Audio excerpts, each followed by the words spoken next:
우리 하나님 말씀 구약성경 사무엘상 2장 12절 말씀입니다. 차이신 줄 알고 봉독 드리겠습니다. 우리 하나님 말씀 구약성경 사무엘상 2장 12절 말씀입니다. 엘리의 아들들은 행실이 나빠 여호와를 알지 못하더라. 그 제사장들이 백성에게 행하는 관습은 이러하니 곧 어떤 사람이 제사를 드리고 그 고기를 삶을 때에 제사장의 사환이 손에 3살 갈고리를 가지고 와서 그것으로 냄비에나 솥에나 큰 솥에나 가마에 찔러 넣어 갈고리에 걸려 나오는 것은 제사장이 자기의 것으로 가지되 실로에서 그곳에 온 모든 이스라엘 사람에게 이같이 할 뿐 아니라 기름을 태우기 전에도 제사장의 사환이 와서 제사 드리는 사람에게 이르기를 제사장에게 구워 드릴 고기를 내라. 그가 내게 삶은 고기를 원하지 아니하고 날 것을 원하신다 하다가 그 사람이 이르기를 반드시 먼저 기름을 태운 후에 내 마음에 원하는 대로 가지라 하면 그가 말하기를 아니라 지금 내게 내라. 그렇지 아니하면 내가 억지로 빼앗으리라 하였으니 이 소년들의 죄가 여호와 앞에 심히 크면 그들이 여호와의 제사를 멸시함이었더라. 17절까지 우선 봉독드렸습니다. 올해가 종교개혁 500주년이 되었습니다. 1517년 하나님께서 캄캄했던 중세를 뚫고 루터에게 진리를 깨닫게 해서 이제 본인이 종교개혁을 하겠다 이렇게 루터가 등장한 인물이 아닙니다. 그냥 자기의 깨달음을 비텐베르그 성당에다가 95개 조항을 그저 이것이 진리라고 보여진다 이렇게 해서 써놓은 것이 기화가 되어서 놀라운 16세기 종교개혁을 일으키게 되었습니다. 하나님께서는 한 시대를 어둡게도 할 수 있고 한 시대를 밝게도 할 수 있는 주권자임을 우리는 지난 16세기 종교개혁을 통해서 천년의 진리가 캄캄했던 그 시절도 하나님의 주권적인 주관이었고 16세기에 7억 같은 어둠을 뚫고 이제 하나님께서 예수 그리스도 안에서만 구원이 있다고 하는 그 놀라운 진리를 하나님께 드러내게 하셔서 또 그 이어 칼빈을 통해서 또 그 이후에 신앙적 선진들을 통해서 또 오늘 여러분과 제 이 자리까지 성경 전체를 언약의 관점에서 볼 수 있는 이 놀라운 은혜를 베풀어 주신 것은 하나님의 주권적 은혜가 아닐 수가 없습니다. 오늘 본문 말씀은 이제 일반 역사, 일반 계시에서도 하나님께서 어둠과 빛을, 선과 악을 하나님의 영광을 드러내기 위해서 하나님 홀로 주관하신다는 것이 우리 교회사 역사에서도 드러날 뿐 아니라 오늘 우리 사무엘 상하를 읽어 나가는 데 있어서도 너무도 명쾌하고 분명하게 하나님 역사를 주도하시되 언약에 근거해서 하나님은 당신의 살아계심을 증명해 가신다. 그 위대하신 하나님 앞에 우리가 서게 될 때 우리는 그분을 경외하지 않을 수가 없고 또 우리가 얼마나 험악하고 어리석은 죄인들이었지만은 하나님의 한결같이 언약에 근거해서 언약을 이루어 주시는 장차 메시아를 통해서 이루어 주심을 깨닫게 되면은 우리의 입에서 다함 없는 은혜의 영광을 예수 그리스도만이 우리의 영원히 흔들 깃발이라는 것을 우리는 깨닫게 될 것입니다. 오늘 사무엘 상하 오늘 이 본문에 쑥 들어가기 전에 이 본문 자체에 쑥 들어가 버리면은 전체 이제 숲을 놓치잖아요. 왜 우리가 성경을 전체로 본다는 것이 그렇게도 중요하다 하는 것은 숲이라는 전체 조망을 한 이후에 오늘 본문이 어느 위치에 있다고 그 정확한 지점을 읽어내야 우리는 사무엘 상하가 진짜 어떤 하나님을 우리에게 가르쳐 주는가가 총체적으로 드러나는 거죠. 이전의 신학자들, 이전의 진리를 깨닫는 사람들이 성경을 몰랐다 이렇게 말하면 너무 심한 비판이 되는 거죠. 그분들은 부분적으로 알아온 거죠. 그러니까 그분들도 하나님의 백성이고 구원이 있었겠죠.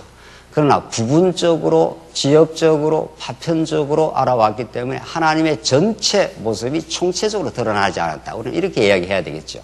그래서 사무엘 상하 자체를 집중적으로 연구를 한다고 이 사무엘 상하의 진짜 말하고자 하는 복음, 하나님의 그 위대하심, 그가 역사를 참으로 주관하심, 당신이 언약하시면 오늘 통치 언약을 이루어 하나님의 나라인 하나님 구약적 하나님 나라인 다윗 왕국을 하나님의 능력으로 그 은혜로 이루어내고야 마신다 하는 것을 우리는 지금 읽어 나가고 있는데 이것을 진짜 루터 칼빈을 통해서 그렇게 16세기에 수많은 도탄에 빠진 하나님의 백성들이 빛을 발견하고 삶의 의미를 발견하고 그렇게 힘차게 살았던 그런 놀라운 역사는 이전의 천년의 역사가 얼마나 어두운 역사를 하나님께서 섭리를 했기 때문에 그 어두운 칠흑 같은 그 터널을 뚫고 하나님이 나오게 하셨다는 거죠. 그래야 그 종교개혁의 그 놀라운 역사가 하나님의 주권이요 하나님의 은혜의 사건이라는 걸 우리가 깨닫는 것처럼 오늘 이 본문도 그렇다는 겁니다. 오늘 사무엘이 우리 지난 시간 출생하고 사무엘 출생 자체가 하나님의 주권적 은혜의 섭리였습니다. 하나님의 한나로 하여금 못 깨닫 임신치 못하게 그렇게 해놓았지 않았어요? 그렇게 해서 하나님이 한나로 하여금 사무엘을 간절히 구하기 위해서 낳게 하기 때문에 이게 진짜 통치 언약을 하나님이 이루시는구나 이걸 깨닫는 거죠. 이걸 우리 깨닫기 전에 이미 하나님의 땅 언약 성취 섭리의 마지막 부분이 사사기에 언약 자손들을 시험한 사건이 수백 년 동안 하나님이 섭리를 했다는 거 아닙니까? 사사기의 혼돈과 부패는 직접적으로는 그 언약 백성들이 범죄하고 제사장들이 제 멋대로 행하고 갈등하고 끝까지 인간적인 대책을 세워서 그 언약 백성들의 범죄 장면이 드러나지만 그걸 우리는 하나님의 섭리라고 보는 거죠. 왜 그렇게 하나님이 어두운 그 칠흑 같은 사사기에 수백 년간의 고난의 역사를 허락하셨는가 하면은 그 이유가 왕이 없음으로 자기 소견에 행했다더라. 왕이 없음으로라고 아니라 우리는 적극적으로 해석을 하자면 하나님이 왕을 어떻게 해석해야 됩니까? 보내지 아니함으로 이렇게 되는 거죠. 하나님이 의도적으로 안 보냅니다. 하나님 그 전에 보내면은 사사기 말기에 그렇게 혼돈하고 고통스럽고 그 시간을 하나님이 안 만들 수 있는 능력이 얼마든지 하나님께 있는 거죠. 하나님 그렇게 안 하신다는 겁니다. 왜? 왕이 얼마나 소중하다는 걸. 왕이 와야 우리 12지파가 하나가 될 수 있다는 사실을. 우리가 이렇게 하나님이 땅을 정복하게 해 주었는데도 이 땅이 안식의 땅이 아니라 불안한 땅이 되고 있는 거죠. 그 땅은 원칙적으로는 안식의 땅이란 말이죠. 하나님이 이제 400년 종살이 얼마나 그 고통스러운 애굽 400년 종살이 광야 40년은 시련의 시간이었습니다. 그런 시간을 통과하게 해서 이제 안식의 땅으로 인도했기 때문에 이스라엘 백성들이 꿈에도 그리는 땅이 그 땅이 그래서 잠시는 안식을 얻었습니다. 여호수아가 주마 하신 땅을 다 하나님께서 주었으므로 그 땅에 안식이 찾아왔다. 여호수아 그 결론 부분에 그렇게 말해요. 이스라엘 백성들이 그렇게도 바라는 소망, 그 참 안식, 그 참 안식을 통해서 하나님을 마음껏 찬양하고 싶은 하나님이 우리에게 안식을 주셨습니다. 우리가 400년 동안 너무 고통스러웠습니다. 그 극적인 대비를 일으키면서 안식을 주셨지 않았어요? 그러면 그 안식을 영속화시키려면 하나님 바로 왕을 주시면 되는 겁니다. 여호수아 다음에 사사기라고는 300여 년 동안의 그 긴 시간이 필요 없다는 거죠. 우리가 생각할 때는 그렇지 않아요. 하나님 생각과 우리의 생각은 달라도 얼마큼 다르다고요? 동에서 어떻게 해요? 서로 다릅니다. 우리의 기대하고는 우리의 기대대로 하나님 움직여 주시지 않는다는 거죠. 그래야 나중에 하나님을 믿게 되죠. 우리 기대대로 착착 움직이는 하나님 같으면 내가 하나님이고 하나님이 종이 되지 않겠어요? 하나님 주관자이기 때문에 우리 기대대로 안 움직여 줍니다. 절대로. 너 뜻대로 안 돼. 이런 거죠.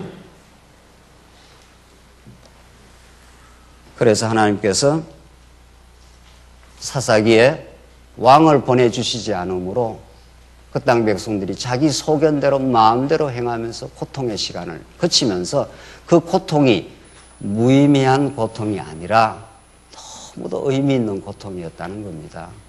하나님 우리에게 행하시는 일이 무의미한 일이 하나도 없다는 겁니다. 땅에 떨어지는 법도 없다는 겁니다. 하나님의 말씀이. 왜? 정말 왕을 보내주시옵소서. 우리가 이렇게 땅을 차지하고 있으면 뭐합니까 그거. 이렇게 불안하고 갈등스럽고 힘든데 왕을 보내주시옵소서. 그것이 룻기 사무엘상으로 이어지는 룻기에서 다윗 왕의 출생을 하나님께서 하나님의 능력으로 이제 보아스를 만나서 다 끊어진 가문 엘리멜렉 가문에서 이제 룻이라는 기가 막힌 이방 여자 연결고리를 하나님 준비시켜 놓고 보아스를 만나서 그 혈통을 타고 이제 다윗 왕이 출생하기로 이렇게 우리는 룻기가 읽혀 나가는 거죠. 맞습니다. 하나님 당신이 보내주시는 왕, 그 왕이 와야 됩니다. 오늘 사무엘 상하는 그 연장선에 있습니다. 예수님 오시기까지 지금 우리가 사사기, 룻기, 사무엘 상하 이렇게 지금 보고 있습니다. 여기까지가 땅은약 성취섭리고 여기가 지금 통치언약 성취섭니다. 이게 이제 다 아시는 거죠. 이미 어떤 본문에 들어갈 때 이 큰 이 흐름과 전체 내용을 지금 읽고 우리가 지금 이 본문을 읽는 거죠. 그리고 룻에서 이제 왕의 출생을 하나님께서 준비시키고 진짜 이 왕이 등극을 합니다. 다윗이 이제 다윗 왕이 여기서 등극을 하는 거죠. 그런데 하나님이 여기서 지금 사무엘상하가 요 부분을 룻기 사무엘상 요걸 지금 읽어 나가잖아요. 오늘 지난 시간 사무엘이 출생했고 오늘 사무엘이 성장하고 사무엘이 하나님의 소명을 받습니다. 출생, 성장, 소명. 오늘 이 부분을 지금 읽어 나오고 있습니다. 이 부분. 이게 다윗 왕국을 준비시키는 하나님의 역사라는 거죠. 준비시키는. 자, 우리가 계속 지금 질문을 던지는데 하나님 그냥 다윗 왕을 빨리 보내주면 될 거 아니에요. 결론은 그건 나와 있어요. 결론을 아는 것도 중요하지만 결론에 이르는 과정을 하나님께서 이렇게 그친다는 거 아니에요. 그렇잖아요. 여러분과 제 결론이 뭡니까? 이제 대화를 하면서 해요. 여러분과 제 결론이 뭐예요? 우리 인생의 결론이 아니 그 근본적인 결론 말고 죽는 거예요. 좀 있으면 죽어요. 우리 다 확실하게 예언을 하죠. 여기 계시는 한 사람도 빼놓지 않고 조금 있으면 어떻게 해요? 죽어요. 믿지 않는 사람은 그 죽음이 그렇게도 두렵고 그렇게도 비관적이고 절망적이지만 하나님을 택한 백성들에게는 그 죽음이야말로 우리의 영원한 신랑 예수를 만나는 길, 그 새하늘과 새 땅으로 입성하는 그 성화의 완성이자 영화로운 우리의 주님을 만나는 그 자리. 그게 우리 결론이에요. 그래서 그 새하늘과 새 땅, 우리가 영원히 그 깃발을 흔들면서 예수는 그리스도, 우리 하나님 여호와, 거기 영원히 우리 부를 거예요. 그 노래를. 그 찬송을 영원히 지금 하기 위해서 이 과정을 지금 통과시키고 있는 중이지요. 그래서 그 영원히 부를 찬송이 우리의 문득 우리의 삶 속에 오늘도 우리 베레아 성경 공부반 또 이렇게 나오셔서 우리 찬송을 하지 않아요. 지난주가 1박 2일 MT 가서 말씀 나누고 같이 교제하면서 정말 하나님 우리를 사랑하시고 우리를 이 시대에 우리를 낳게 하시고 인도해 오셔서 이 말씀을 듣게 하셨다고 이렇게 같이 말씀 안에 있는 지체들이 공명을 하잖아요. 막 같이 맞습니다. 이렇게. 그건 하나님의 사랑하는 백성입니다. 그 결론으로 가는 거예요. 근데 그 결론으로 이미 하나님이 만세 전에 그 결론을 정해놓고 알파요 오메가이신 하나님이 그 역사를 그렇게 인도하시. 분명히 우리는 죽게 돼 있고 그 죽음 넘어 영원한 하나님을 노래 부르는 그 결론을 향해서 가요. 그러면 하나님 그렇게 하시면 되잖아. 뭐 이렇게 광야 같은 삶을 이렇게 자꾸 경험을 시키느냐는 거죠. 다윗이 등장시키면 유다지파에서 다윗이 이거 뭐 수백 번 수천 번 들은 말씀 아니에요. 유다지파에서 다윗이 와야 그 왕이 된다고. 그렇잖아요. 뭐 그럼 올 거예요. 틀림없이. 그런데 뭐 이게 사무엘상 1장, 2장, 3장, 4장, 7장까지 간다고. 7장까지 계속 사울이 등장할 때까지. 이걸 왜 읽어야 되느냐 말이죠. 그래서 여러분과 저의 한 시간 한 시간의 과정과 역사가 그 결론에 이르기까지의 그 과정을 거치면 거칠수록 그것이 다 밑거름이 되고 또 밑거름이 되어서 결론의 의미가 충만하도록 그렇게 만들어주는 게 하나님의 뜻이에요. 그래서 우리의 삶은 뭐 대단한 극적인 사건만 중요한 게 아니라 여러분과 제가 오늘 이렇게 말씀 듣고 집으로 돌아가서 아주 자질구리한 일상이 있잖아요. 밥 먹고 화장실 가고 애들 돌보고 뭐 그거 다 중요합니다. 거기 속에 하나님의 깊고 놀라운 그 하나님의 언약이 배어 있는 거죠. 오늘 사무엘이 태어나고 성장하고 뭐 하나님께 소명을 받고 이거 별로 안 중요한 거잖아요. 그렇잖아요. 지금 사무엘 3에 누가 중요해요? 또 제가 질문해요. 누가 중요해요? 다윗이만 등장하면 되지. 뭘 이렇게 사무엘 출생하고 내가 무슨 상관이 있습니까? 여러분과 저한테 사무엘 출생한 걸 자세히 알아야 될 이유가 뭐냐 말이죠. 그러니까 이 말씀이 와닿질 않는 거예요, 이게. 사무엘 출생이 중요한 건데, 손자 나오면 엄청 중요하겠죠. 그래서 이 말씀이 와닿질 않는 거예요, 이게. 사무엘이 성장했다, 사무엘이 뭐 하나님께 소명을 받았다. 이런 것들이 이게 전체로 엮어져서 이게 한 사건 한 사건이 파편적으로 성경은 전달하는 게 아니라 이 준비 과정을 착착착착 거치면서 하나님이 어떤 분이라는 것을 가르쳐 주기 위해서 그 과정을 하나를 다 통과시킨다는 겁니다. 그 성경은 막 빨리빨리 읽는다고 되는 게 아니에요. 차근차근 이 차서를 따라서 읽어나가면 점점 하나님이 여호와 계심이 점점 누적적으로 점점 지나가면 지나갈수록 점점 분명하게 밝히 드러나고 있는 거죠. 오늘 그 본문을 읽어봅시다. 그래서 우리 지난 시간 사무엘 출생을 우리 공부했고 12절로 오늘 36절까지 사무엘의 성장의 내용입니다. 사무엘 성장의 그 배경 스토리가 누가 깔려 들어가는가 하면 엘리의 아들들이 범죄했다. 이게 깔려 들어갑니다. 그렇잖아요. 그리고 사무엘이 성장했다. 이렇게 안 한단 말이죠. 하나님께서는. 그 시대의 사사 말기에 부패하고 타락한 제사장 그 가문, 엘리 가문이 얼마나 부패했다는 걸 심각하게 보여주고 거기서 새로운 통치 언약의 시대를 여는 새로운 왕을 출현시키기를 준비시키는 그 시대의 제사장, 선지자로 등장하는 사무엘을 그렇게 대비적으로 좀 보여주고 있는 중이죠. 그래서 우리 읽었지 않습니까? 엘리 아들들이 이것들이 지 멋대로 제사 그 제물을 착복을 하잖아요. 제사 제물은 그렇게 함부로 착복할 내용이 아니잖아요. 하나님께 먼저 이렇게 드릴 건 드리고 그리고 나서 제사장들이 자기들이 남은 것을 이제 먹도록 하나님께서 규례에 그렇게 만들어 놨어요. 근데 오늘 본문의 말씀을 보면은 15절 보십시오. 기름을 태우기도 전에 제사장 사안이 와서 제사 드리는 사람에게 이르기를 하면서 지 멋대로 해. 그 앞에도 한번 보십시오. 그 앞에 13절 그 제사장들이 백성에게 행하는 관습을 이러하니 곧 어떤 사람이 제사를 드리고 그 고기를 삶을 때 제사장의 사원이 손에 새 갈고리를 가지고 와서 그것으로 냄비에나 솥에나 큰 솥에나 가마에 찔러 넣어 갈고리에 걸려 나오는 것은 제사장이 자기 것으로 가지되 이렇게 돼 있어요. 이게 이제 문제. 이게 하나님 주신 거거든요. 모든 게 하나님이 주신 은혜의 선물입니다. 그래서 그 하나님 주신 은혜를 우리가 알면 그 선물을 받은 우리는 그 선물을 주신 하나님께 찬양을 하게 돼 있죠. 하나님의 역사의 목적이 그겁니다. 우리 인생을 섭리하는 역사의 목적이 그 은혜의 영광을 찬미하게 하려 함이라 에베소서 1장에서 또 성경 전체를 통해서 지금 그렇게 설명을 하고 있는 거죠. 근데 그걸 자기 것으로 가져버려요. 하나님은 제사장 먹고 살 수 있도록 다 해놔줬습니다. 다. 제사장 자기 것으로 착복을 안 해도 다 먹고 살아서 하나님께 먼저 다 드리고 그 다음에 남은 것으로 세상 먹을 수 있도록 또 11조 제도도 다 만들어줘가 다 해놨단 말이에요. 그렇게 안 한다는 거예요. 그래서 17절 읽어봅시다.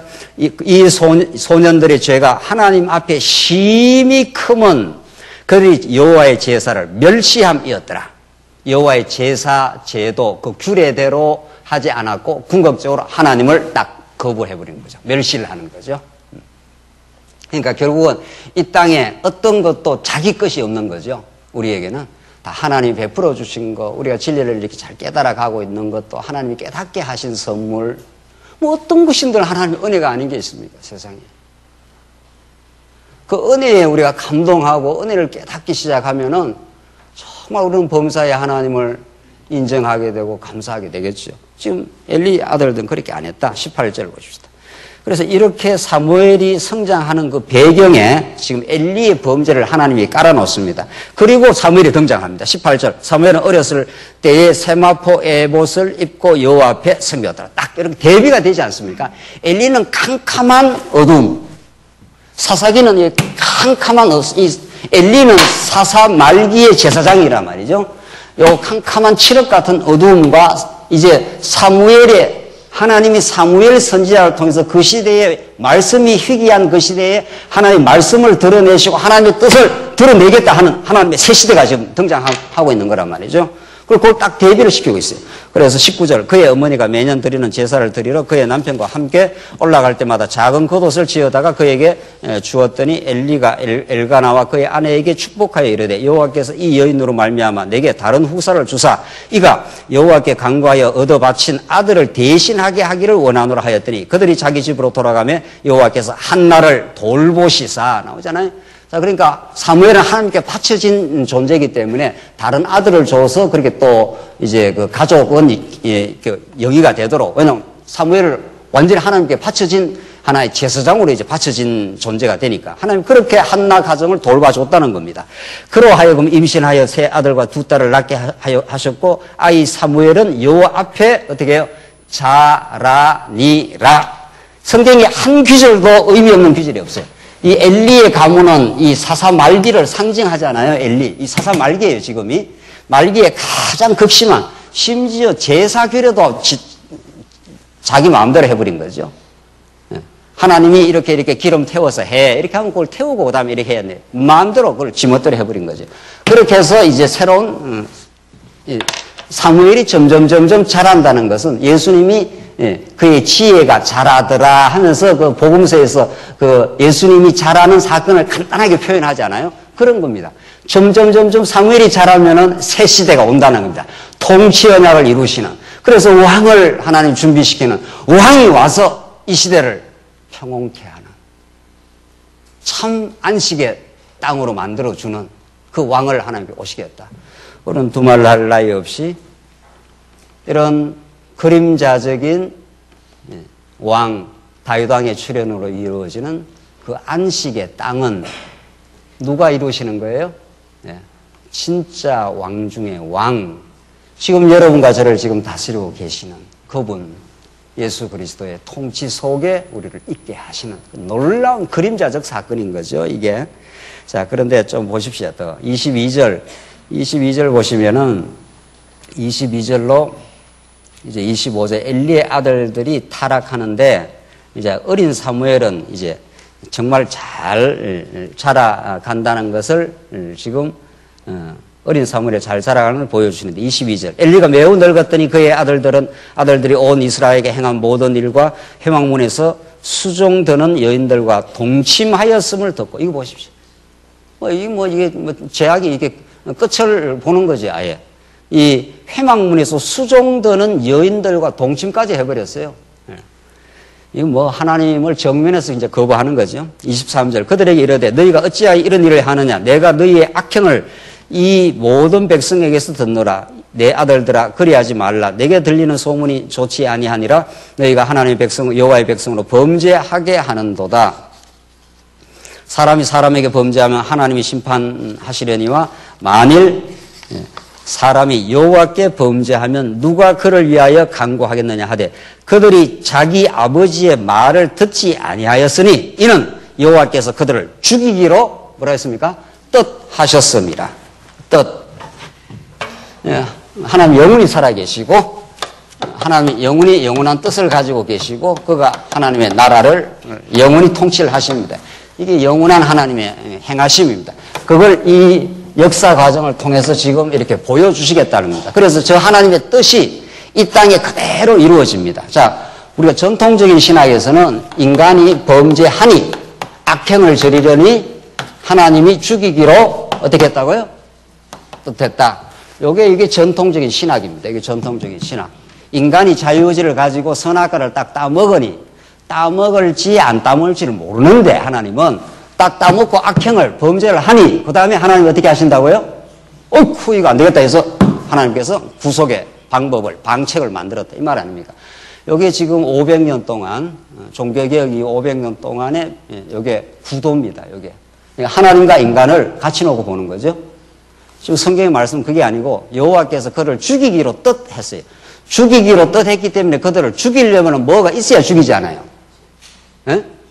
그냥 하나님 죽이면 안 되잖아요. 그러니까 어떤 근거를 만들어야 되죠. 그래서 그들을 악행 가운데 어떻게 해요?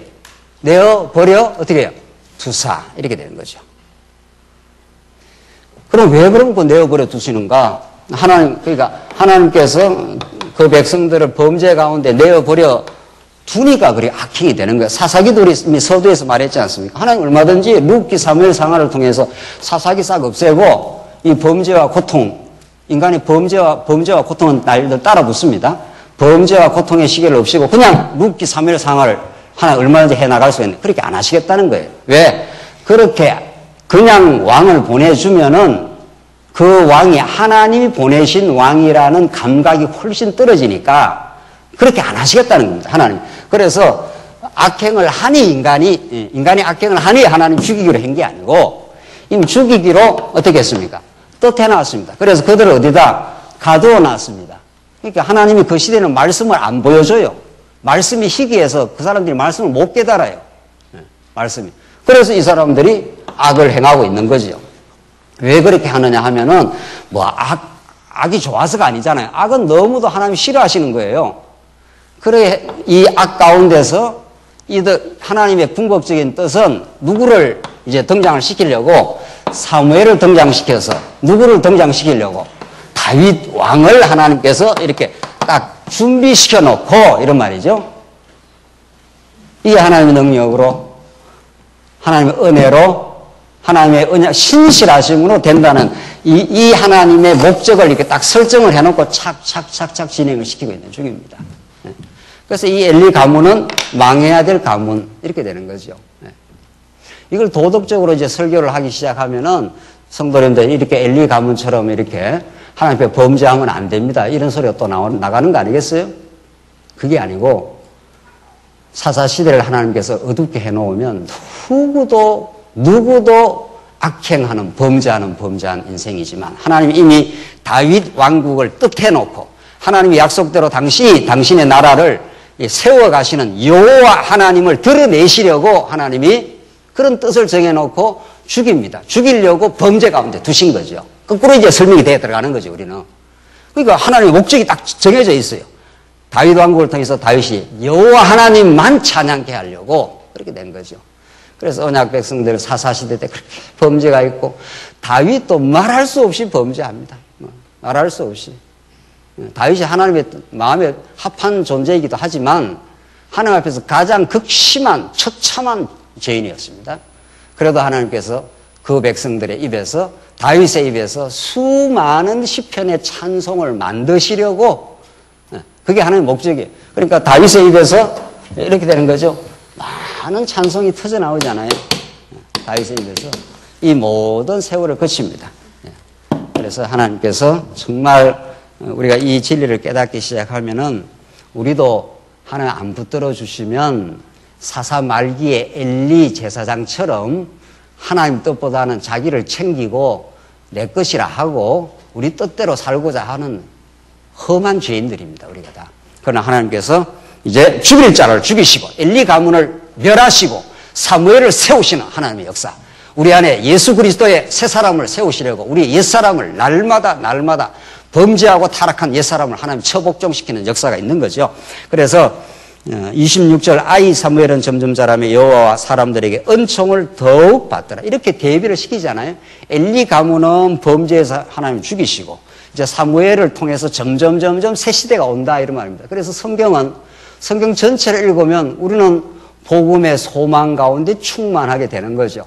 어떤 참혹한 사태와 범죄 몸부림이 있어도 하나님이 그걸 모르시는 것도 아니고 하나님 작정해놓고 이제 예수 그리스도 안에서 그 무한한 소망을 가지게 하시려는 그 대긍정의 뜻이 있는 거죠. 이게 우리 성경을 읽는 복음을 읽는 우리의 사무엘 상하를 읽어나가는 이 메시지라는 거죠. 27절을 보십시다. 자, 27절에 어떤 말씀이 나오는가 하면은 27절로 36절 하나님의 사람이 엘리에게 저주를 예고합니다. 이제 죽이기로 했기 때문에 그대로 저주해서 멸망시키는 거죠. 27절 하나님의 사람이 엘리에게 와서 그에게 이르되 여호와의 말씀에 너희 조상의 집이 애굽에서 바로의 집에 속았을 때에 내가 그들에게 나타나지 아니하였느냐 이스라엘 모든 지파 중에서 내가 그를 택하여 내 제사장으로 삼아 그가 내 제단에 올라 분향하며 내 앞에서 에봇을 입게 하지 아니하였느냐 이스라엘 자손이 드리는 모든 화제를 내가 내 조상의 집에 주지 아니하였느냐 너는 어찌하여 내가 내 처소에서 명령한 내 재물과 예물을 밟으며 내 아들들을 나보다 더 중히 여겨 내 백성 이스라엘이 드리는 가장 좋은 것으로 너희를 살찌게 하느냐? 이제 하나님께서 준엄한 이제 경고, 책망이 이제 들어가는 거죠. 30절. 그러므로 이스라엘의 하나님 나 여호와가 말하노라. 내가 전에 내 집과 내 조상의 집이 내 앞에 영원히 행하리라 하였으나 이제 나 여호와가 말하노니 결단코 그렇게 하지 아니하리라. 나를 존중히 여기지 않은 나를 존중히 여기고 나를 멸시하는 자를 내가 견멸하리라. 보라 내가 내 팔과 내 조상의 집 팔을 끊어 내 집에 노인이 하나도 없게 하는 날이 이럴 거. 노인이 없다는 말이 무슨 말입니까? 젊어서 다 죽는다 이 말 아닙니까? 노인이 있다는 건 자꾸 오랫동안 산다는 건데 싹 젊어서 다 엘리 가문을 하나님께서 끊어버리시겠다 이런 뜻입니다. 이 시대 사사기의 어두운 시대를 하나님께서 끊고 이제 사무엘로 대변되는 이제 다윗 왕으로 이제 새로운 시대가 오는 이 시대를 하나님께서 이제 만들어 가시겠다 이런 뜻입니다. 32절 이스라엘에게 모든 복을 내리는 중에 너는 내 처소에 환난을 볼 것이요 내 집에 영원토록 노인이 없을 것이며 내 제단에서 내가 끊어버리지 아니할 내 사람이 내 눈을 쇠잔하게 하고 내 마음을 슬프게 할 것이요 내 집에서 출산하는 모든 자가 젊어서 죽으리라. 내 아들 홈니와 비나스가 한날에 죽으리니 그 둘이 당할 그 일이 내게 표징이 되리라. 그 두 아들 다 끊어져 죽는다는 겁니다. 그래서 부패했던 사사 말기의 제사장 가문은 그 인간이 스스로 끊을 수가 없고 하나님이 끊어주시고 새로운 이제 충실한 제사장을 세운다. 35절 봅시다. 이제 약속이 나옵니다. 내가 나를 위하여, 이 하나님이 하시는 표현입니다. 내가 나를 위하여, 내 영광을, 내 이름을 위하여 의의 길로 인도하시는도다 하는 다윗의 시편 23편처럼 하나님이 자기를 위해서 다 어두운 가운데 두기도 하고 새로운 충실한 제사장을 세우기도 하고 하나님께서 중세 천년을 하나님께서 어둡게 하시고 하나님이 루터나 찰빈을 안 보냈으면 그 시대가 밝아지겠냐 말이죠. 하나님 보내어서 그 시대를 밝게도 하시고 이게 하나님이 하시는 일입니다. 그래서 우리가 마지막으로 남는 건 그분을 찬양하는 것만 남습니다. 우리에게는. 보십시오. 어떻게 하나님께서 약속을 하는가. 35절 내가 나를 위하여 충실한 제사장을 일으키리니 그 사람은 내 마음 내 뜻대로 행할 것이라. 그러니까 하나님이 뜻을 정해놨는데 그렇잖아요. 그 뜻대로 행할 사람을 보내면 그 사람이 하나님의 뜻을 이루게 되는 겁니다. 하나님께서 어두운 가운데 그냥 두면 이제 어두운 가운데 있게 되는 거고. 그래서 하나님이 정말 주권이에요. 정말 놀라운 은혜라고요. 그래서 그 사람은 내 마음 내 뜻대로 행할 것이라. 내가 그를 위하여 견고한 집을 세우리니 그가 나의 기름 부음을 받은 자 앞에서 영구히 행하리라. 이 충실한 제사장이 누굽니까? 사무엘. 그렇잖아요. 예. 이제 시대를 새롭게 하는 이 어두운 시대를 종식시키고 이렇게 새 시대를 가게 하는. 뭐 문재인 정권이 난 잘하는지 못하는지 잘 모르겠는데 워낙 전에 좀 어려움이 많았으니까 이 말에 동의하는 사람이 있을 수 있어요. 예. 그게 제가 지금 정치적 판단하는 건 아니고 전에 이렇게 정치 관행에 워낙 어려움이 많았잖아요. 그렇죠?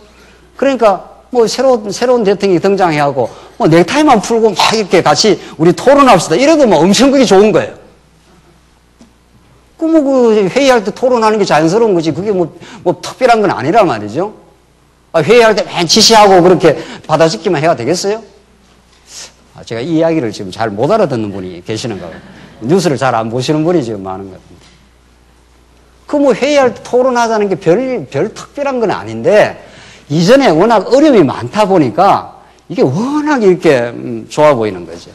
하나님께서 사무엘이 정말 하나님이 세우시는 충실한 제사장입니다.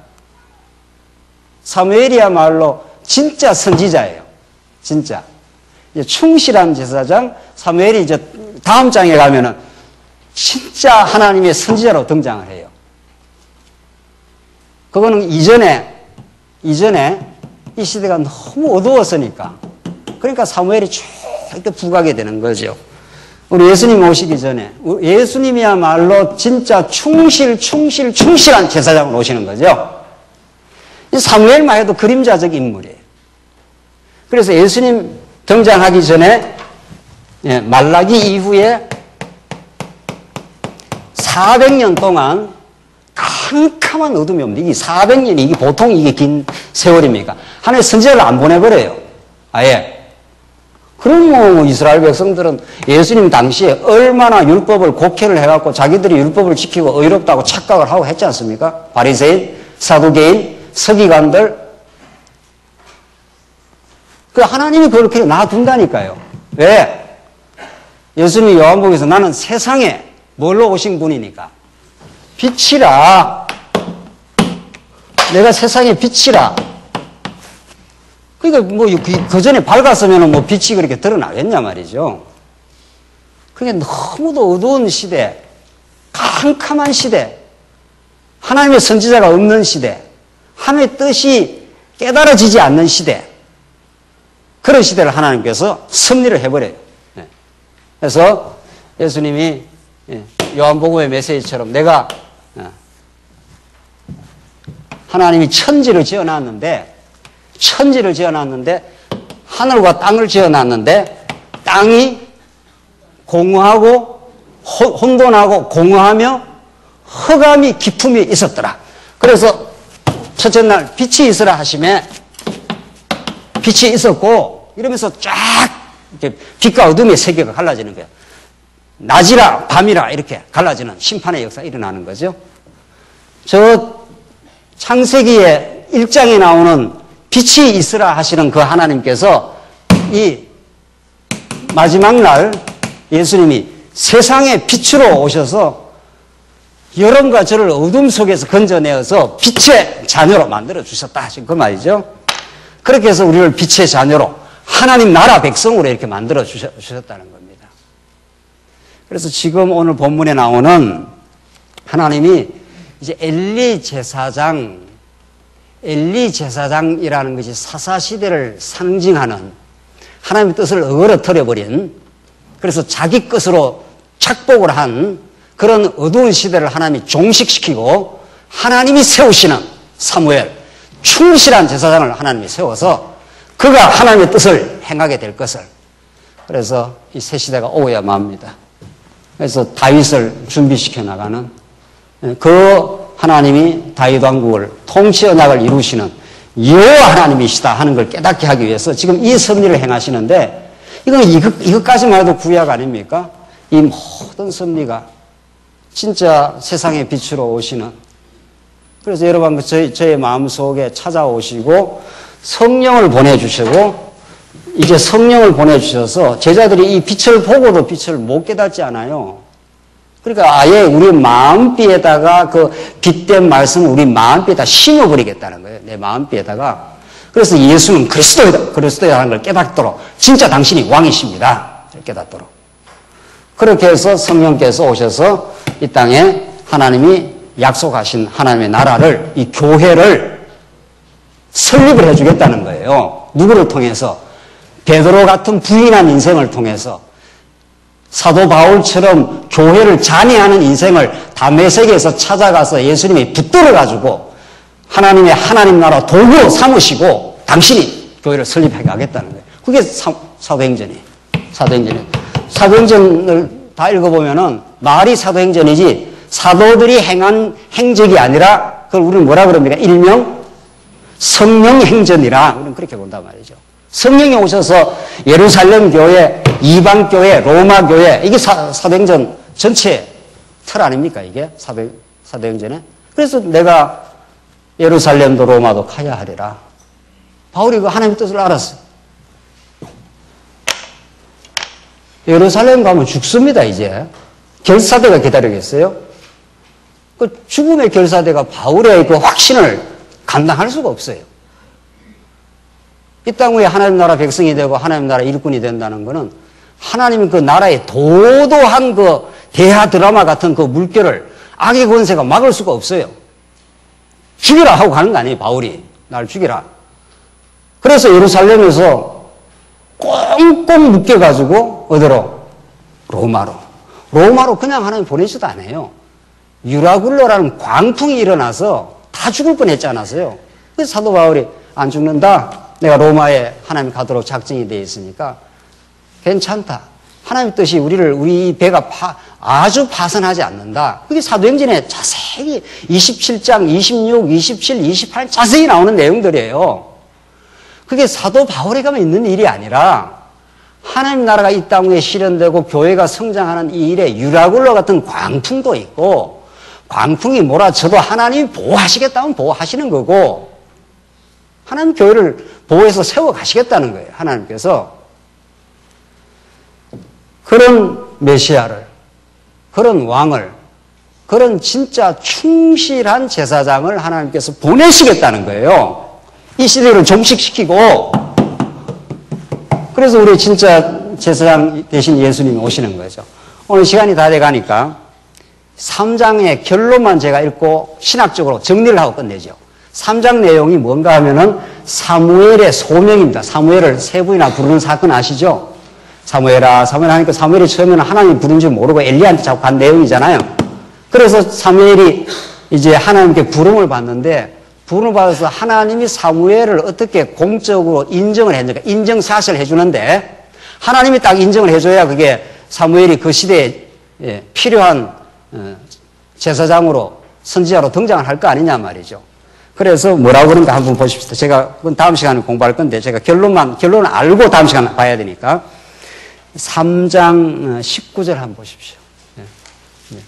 거기까지는 봐야 한 단락이 확실하게 정리가 됩니다. 사무엘상 3장 19절 사무엘이 자라매 여호와께서 그와 함께 계셔서 그의 말이 하나도 땅에 떨어지지 않게 하시니 그 말이 하나도 땅에 안 떨어져요. 다 성취되고 그 말이 기가 막히게 하나님께서 다 이루어 가시는데 20절 이제 중요한 20절입니다. 단에서부터 부엘세바까지 온 이스라엘이 사무엘은 여호와의 뭐라고 되어 있습니까? 이건 빨간 줄 쳐요. 빨간 줄. 이런 데 빨간 줄 확확 치는 거예요. 여호와의 뭐라고요? 선지자로 세우심을 입은 줄 알았더라. 이렇게 되어 있어요. 자, 이 시대, 말씀이 희귀했던 이 시대.